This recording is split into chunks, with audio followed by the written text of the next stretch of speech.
The world remembers Hitler, Goebbels, Göring. But what about the women who slept beside them?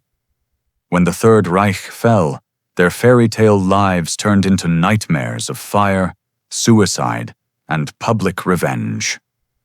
One bride walked to the altar in a bunker, only to be dead the very next day. Another smothered her children rather than face defeat. Their shocking destinies reveal the hidden cost of loyalty to evil. In the spring of 1945, the world held its breath as the fires of the Third Reich burned out. The once mighty empire of Hitler collapsed into ruins, its leaders either dead, captured, or fleeing through the shadows. Yet beyond the battlefields, beyond the shattered cities, another story lingered, one not of tanks and soldiers, but of women whose lives were bound to power, loyalty, and despair. These were the wives and companions of the Nazi elite, women who once dined in marble halls, dressed in silk gowns, and watched their husbands command armies with a single word. When the guns finally fell silent, they did not find peace. They found judgment. Their names became symbols of complicity. Their faces, once adored in high society, were now spat upon in public squares. From Eva Braun, who chose to marry Hitler in the last hours before the bunker consumed them both, to Magda Goebbels, who poisoned her 6 children rather than let them live in a world without National Socialism, these women embodied the tragic collision of devotion and destruction. But not all of them died behind closed doors. Some were dragged into the streets, their hair shorn, their dignity stripped away by angry crowds who saw them not as wives, but as reminders of tyranny. Others faced trials, exile, or a lifetime of infamy, their every gesture judged against the crimes of their husbands. This is the story of the dark fate of the women who stood at the side of fascist power, and how the collapse of a regime left them with nothing but ruin. Their downfall was not written on the battlefield, but in the silent chambers of betrayal, vengeance, and history's unforgiving memory. As the smoke of war spread across Europe, the stage was set not only for the battles of armies, but for the rise and fall of those who lived in the orbit of power. In the 1930s, Germany was reshaped by propaganda, fear, and the allure of a promised future. In this climate, the women who became wives of the Reich's elite were elevated into positions far beyond the reach of ordinary citizens. They were not generals or ministers, but their presence at banquets, their appearances in photographs, and their whispers in private salons helped reinforce the illusion of stability within the collapsing empire. The wives of Nazi leaders became symbols of status. Eva Göring, a celebrated actress, basked in the luxury provided by Hermann Göring's plundered wealth. She hosted glittering parties in opulent halls, where music drowned out the cries of occupied nations. Magda Goebbels, with her elegant beauty and iron devotion, became the First Lady of the Reich, embodying the ideal of loyalty to both husband and Führer. Eva Braun, hidden away from the public eye, lived as Hitler's secret companion. Her existence shrouded in photographs of leisure, swimming, skiing, smiling, as the world outside descended into chaos. The war drew sharp contrasts. While millions starved, while bombs reduced cities to dust, these women lived behind guarded walls, wrapped in privilege. Their lives became a theater of denial, a stage where appearances mattered more than truth. They traveled in luxury cars as soldiers marched to their deaths. They wore gowns and diamonds while Jewish families were herded into trains. For them, the war was both distant and intimate. Distant in its horrors, intimate in the privileges it gave. Yet as Allied armies advanced, the illusions cracked, the walls of marble palaces shook, servants fled, Neighbors turned away. With every siren that screamed over Berlin, with every radio broadcast announcing another German defeat, the future they once believed eternal began to unravel. The world that had crowned them with power prepared to strip them of everything. In this fragile twilight, each woman stood at a crossroads. Remain loyal to the men who had led Germany into destruction, or seek survival in a new and hostile world. Some clung to devotion with unshakable faith. Others would beg for mercy. None could escape the shadow of the regime that had carried them so high, only to cast them into the abyss when the Reich collapsed.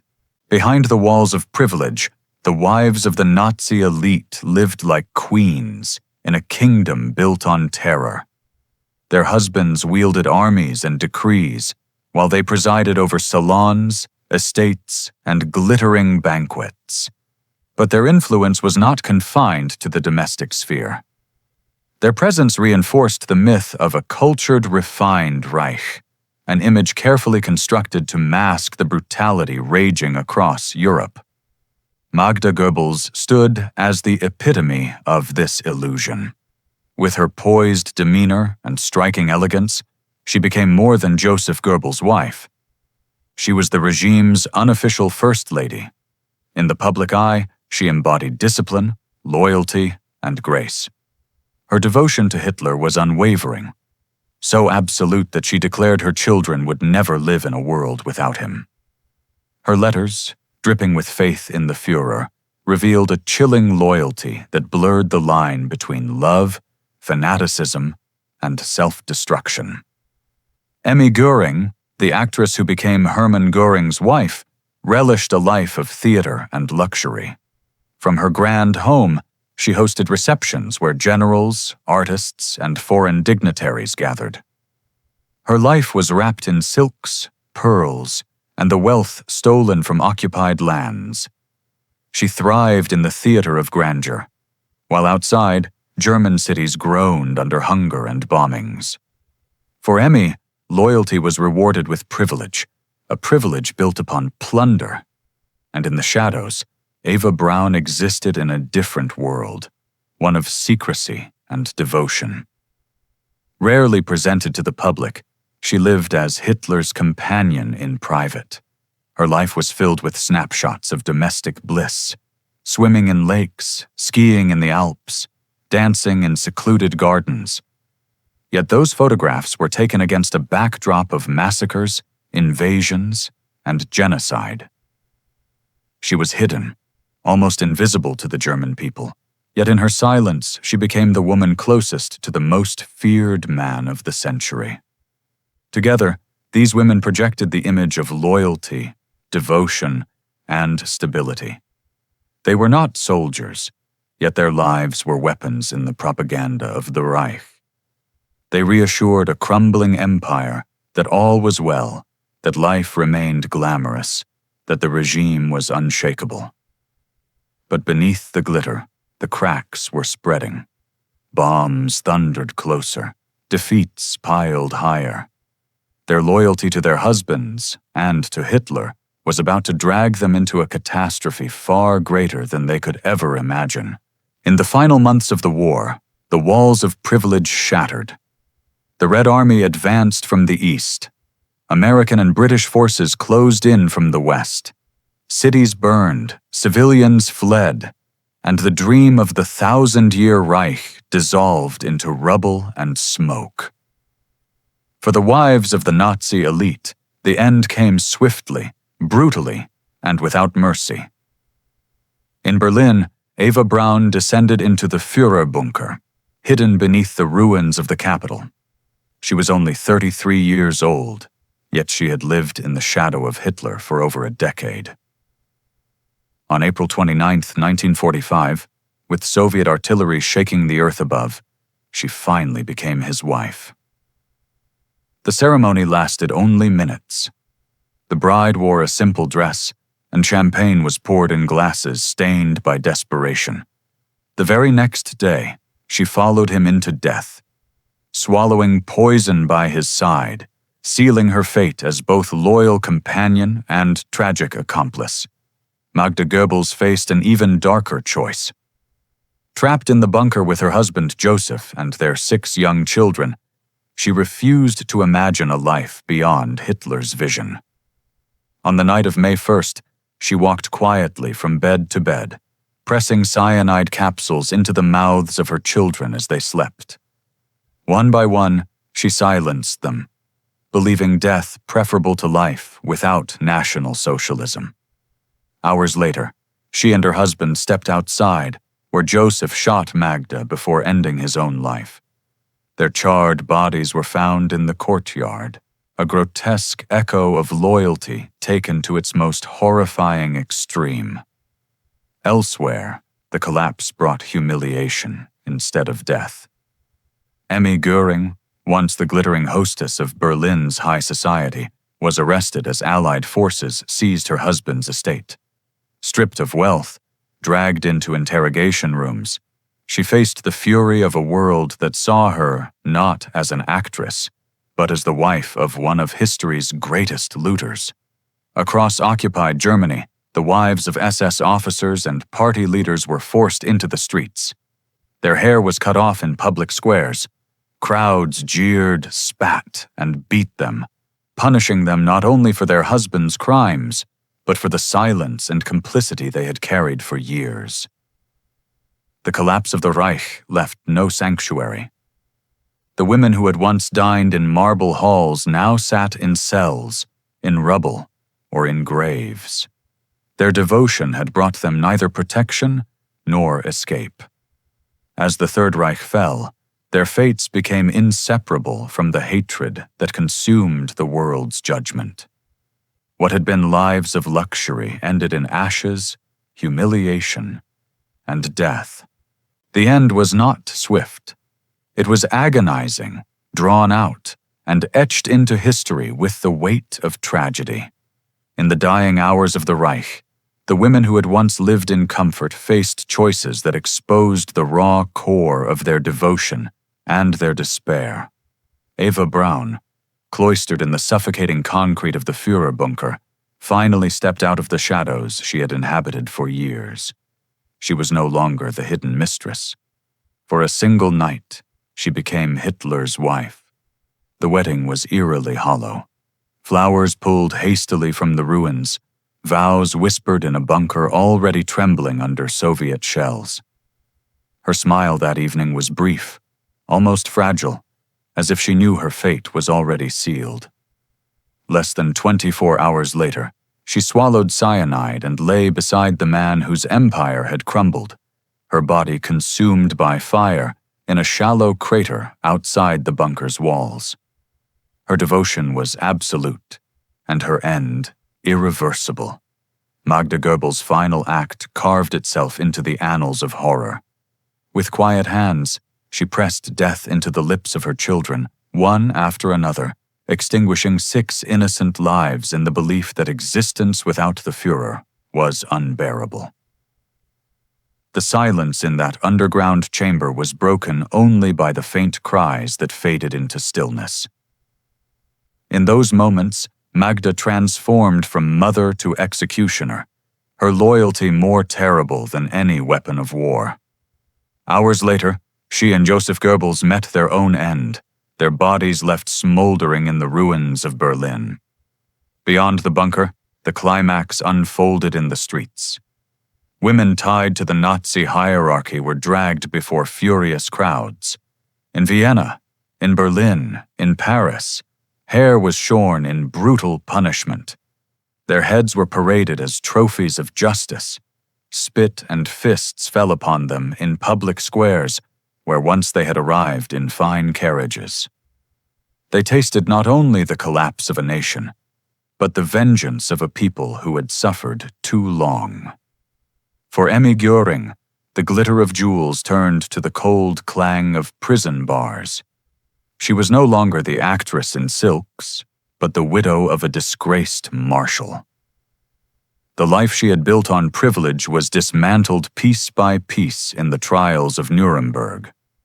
What had once been applause now echoed as condemnation. The climax of their stories was not found in grand speeches or heroic defiance. It was in the poisoned chalices, in the cries of children silenced by their own mother, in the ashes of lovers burned together, in the jeers of mobs reclaiming dignity from humiliation. It was the brutal certainty that loyalty to a doomed cause carries a cost no one can escape. The wives of the Reich had tied their lives to men who promised 1,000 years of glory. In the end, they inherited nothing but the brief, burning flash of infamy. When the smoke of war lifted, the fates of these women remained as scars upon the ruins of Europe. Their husbands were gone, dead by suicide, executed, or imprisoned. But the wives were left behind, condemned to carry the weight of a collapsing empire on their shoulders. For them, the war did not end with the surrender. It lingered in prison walls, in whispered curses, in the relentless gaze of history. Eva Braun's body, charred and buried in a shallow crater, was exhumed by Soviet soldiers. Her name became a symbol of blind devotion. To the victors, she was not a wife, but a shadow of Hitler's will, her identity erased and reduced to infamy. The world never debated her innocence. She had chosen loyalty until the last breath, and so she became part of the myth of the bunker, forever entombed in its flames. Magda Goebbels left behind not only her own death, but the silence of 6 murdered children. The world recoiled at the horror, struggling to comprehend a mother who could extinguish the very lives she had given. Her letters, discovered in the ruins, revealed no regret, only conviction that her children would follow her into what she believed was eternity. For many, she became the ultimate embodiment of fanaticism, a woman who sacrificed motherhood itself on the altar of ideology.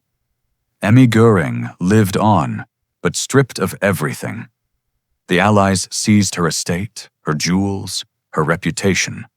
Tried at Nuremberg, she was reduced from the glamorous hostess of Berlin's high society to a figure of scorn. Though she avoided execution, she could not escape judgment. She spent her remaining years marked by shame, her name chained forever to a man who had looted nations and built his wealth on suffering. And beyond the famous names, countless other wives of SS officers and party leaders faced humiliation and exile, their lives unraveled in displaced persons camps, in anonymous labor, in the quiet torment of being forever linked to a regime that the world swore never to forget. They were spat upon in the streets, their children mocked in schools, their homes confiscated by new governments determined to erase every trace of the Reich. The aftermath was not redemption. It was not forgiveness. It was a lingering punishment, one that stretched across decades. The wives of the Nazi elite became relics of a past too dark to absolve. For them, survival was not freedom. It was a sentence, living proof that even those who stood in the shadows of tyranny could not escape its collapse. They carried with them the ashes of a Reich that promised eternity but delivered only ruin. In the decades that followed, the shadows of these women lingered like ghosts over the ruins of history. They were not remembered as ordinary wives. They were remembered as the partners of tyranny, symbols of loyalty twisted into tragedy. Their stories did not fade with the passing of time. They became cautionary tales, studied in classrooms, whispered in documentaries, and debated in books that sought to understand how devotion could lead so deeply into darkness. Eva Braun remained a mystery to many. Was she merely a young woman trapped by love, or a willing accomplice to the man who plunged the world into chaos? Her photographs, smiling in the Alps, have been dissected endlessly. Fragments of normality set against the backdrop of a genocide. History judged her not by her words, but by her silence. And in that silence, she became part of Hitler's myth, inseparable from his downfall. Magda Goebbels carried a legacy far more chilling. Her murder of her 6 children was remembered as one of the most haunting acts of the war's final days. To some, she was the ultimate believer, a fanatic whose faith in Hitler eclipsed her role as a mother. To others, she was proof that ideology can consume humanity itself, erasing the very instinct to protect one's offspring. Her name endures as a reminder of how devotion, when blinded by fanaticism, becomes monstrous. Eva Göring's later life offered a different lesson. Stripped of riches, she lived on in obscurity, her name forever tied to a man reviled as a thief of nations. Her survival did not free her from judgment. Instead, it left her to endure the slow decay of a legacy poisoned by association. She became an emblem of how privilege, once built on stolen wealth, collapses into emptiness. And for the countless unnamed wives, their legacy was silence. They lived in anonymity, their children burdened by names that carried shame, their lives reduced to whispers in history's margins.